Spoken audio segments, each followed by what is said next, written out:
Ongoing pregnancy में अगर हमें पता करना है कि बेबी का वेट कितना होने वाला है, तो हम क्या ये पता कर सकते हैं? देखिए, हम कितना होने वाला है ये तो पता नहीं कर सकते हैं, बट बेबी का वेट कम हो सकता है या कम होने की पॉसिबिलिटी है ये पता कर सकते। तो ये कैसे पता होगा कि इनिशियली तो मैटरनल ब्लड प्रेशर अगर ज़्यादा होगा तो उसमें ये जो प्रॉब्लम्स है जिसकी वजह से प्लेसेंटल सर्कुलेशन में प्रॉब्लम हो सकता है, तो ये हम पता कर सकते हैं कि इसमें शायद पॉसिबिलिटी होगी कि प्लेसेंटल सर्कुलेशन ठीक ना हो। और उसके बाद में जब हम 3rd मंथ में सोनोग्राफी करते हैं, उसमें हम यूट्राइन आर्टरी का जो फ्लो है, मैटरनल यूट्राइन आर्टरीज है दोनों, उसका फ्लो हम चेक करते हैं। और उसका अगर फ्लो नॉर्मल रहा, एक पर्टिकुलर लिमिट से कम रहा, तो इस केस में chances of having normal weight baby are more. But उसका अगर रेजिस्टेंस ज़्यादा रहा उस यूट्राइन आर्टरीज का, in that case possibility of having low birth weight baby is more. So we can predict it, और प्रेडिक्ट होने के बाद हम उसके लिए मेजर भी कर सकते हैं। जैसे मैंने कहा कि हम एस्पिरिन शुरू कर सकते हैं पेशेंट को, जिसकी वजह से फ्लो जो है बेबी का वो अच्छा होगा और उसका वेट बढ़ने के चांसेस ज़्यादा होंगे। हमने अभी काफ़ी लो बर्थ वेट के बारे में बात की, और आपने आगे भी मेंशन किया था, पहले भी मेंशन किया है आपने कि लो बर्थ वेट होना इज़ मोर डेंजरस, या फिर ज़्यादा उसको ध्यान देना पड़ता है rather than having a higher birth weight. तो हायर अगर बर्थ वेट है तो क्या प्रिकॉशंस लेने पड़ेंगे, या फिर क्या स्कैन्स हो सकते हैं जिससे हम शायद वो इरेडिकेट भी कर सकें? ये बात आपने सही कही कि हम लो बर्थ वेट के बारे में ही ज़्यादा बात करते हैं, बट जो हाई बर्थ वेट है उनके भी प्रॉब्लम्स कुछ अलग ही हैं। जी, ओके।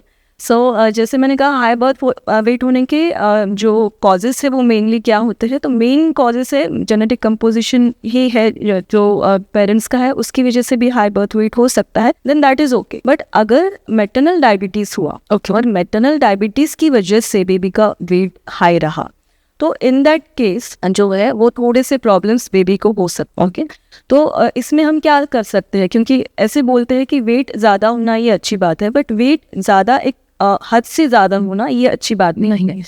तो उसमें क्या होता है, बेबी हमें दिखता तो बड़ा है बट उसको ना न्यूट्रिशन अच्छे से नहीं मिलता है, उसका ऑक्सीजनेशन अच्छे से नहीं होता है। सो इन दैट केस क्या होता है कि इन बेबीज में जो बड़े होते हैं और मदर डायबिटिक है और उनका पता ही नहीं है कि मदर डायबिटिक है, तो बहुत सारे केसेस में ऐसे होता है कि बेबी का ग्रोथ अच्छा हो रहा है तो चलो सब लोग खुश है, बट कभी कभी इन केसेस में सडन इन्फेंट डेथ सिंड्रोम भी हो, जिससे बेबी का हार्ट बीट 9th मंथ में सब अच्छा है, बेबी का वेट अच्छा है, बेबी का ग्रोथ अच्छा है, फ्लूइड ठीक है, बट अचानक से बेबी का 9th मंथ में बेबी हार्ट बीट बंद हो गया, तो ये भी डेंजरस ही है। तो इसमें अंडरलाइंग कॉजेस क्या है हमें मैटरनल ये पता करने ज़रूरी होते हैं। अगर वो सब ठीक रहा, वो मैनेजमेंट ठीक हो रही है, तो इन दैट केस बेबी का जो डेवलपमेंट है या बेबी का जो प्रोग्नोसिस है वो अच्छा रहेगा। आपने अभी 9th मंथ में अगर बेबी डिलीवर नहीं हो पाता या उसका हार्ट बीट नहीं होता है तो क्या कॉन्सिक्वेंसेस होते हैं, वैसे बताएं। बहुत एक रैंडम सवाल पूछना चाह रही हूँ कि हम बहुत बार स्टिल बर्थ के बारे में भी बात करते हैं, तो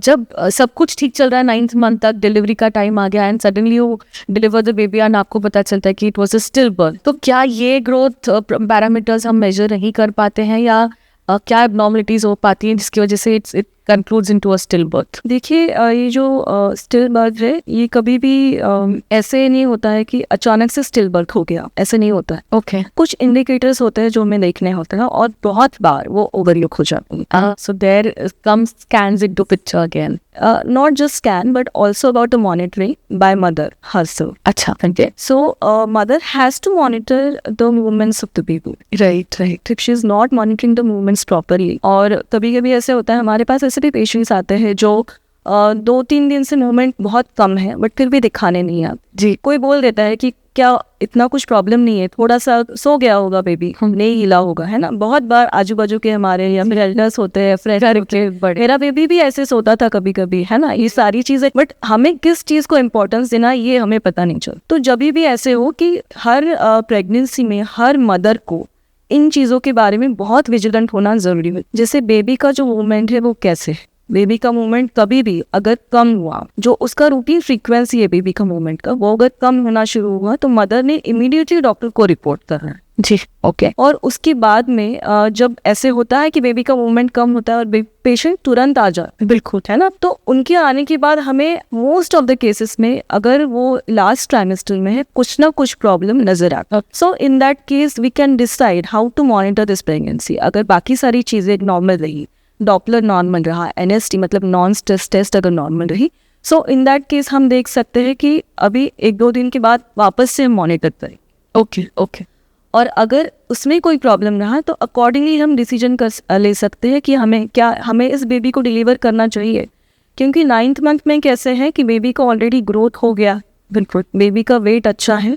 सिर्फ जो इशू रहता है वो पल्मोनरी मैच्योरिटी का रहता है, मतलब लंग्स की मैच्योरिटी का रहता है, वो भी आफ्टर 36-37 वीक्स इतना ज़्यादा नहीं रहता। अच्छा तो उसके बाद में अगर ये सारी चीज़ें हमें दिखाई दे रही है कि बेबी का वेट जो मूवमेंट है वो कम है, डेली फीटल किक काउंट हम कहते हैं, वो बहुत ही ज़्यादा इम्पोर्टेंट है, और अगर वो कम है तो हर पेशेंट को डॉक्टर को इमीडिएटली रिपोर्ट करना चाहिए। That will help a lot in reducing the rate of stillbirth. Last मैं आपसे एक सवाल पूछना चाहूँगी कि आपका एक्सपीरियंस इस फील्ड में इज़ ह्यूज, आपका काफ़ी बड़ा एक्सपीरियंस है। So what one message would you like to give to all new parents जो फीटल ग्रोथ के बारे में जानना चाहते हैं, या फिर उन्हें पता होना चाहिए regarding this foetal growth before they are entering into the journey of pregnancy, और अगर वो प्रेगनेंसी की जर्नी में है? Always ask your doctor how my baby is growing, that was the first thing.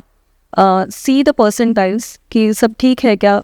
जैसे मैंने आपको कहा कि 10 और 90 परसेंटाइल के बीच में अगर रहा तो ये नॉर्मल है, तो थोड़ा सा विजिलेंट आप रह सकते हैं, आप पूछ सकते हैं। फिर उसके बाद में take your diet properly, okay, and follow your doctor's advice.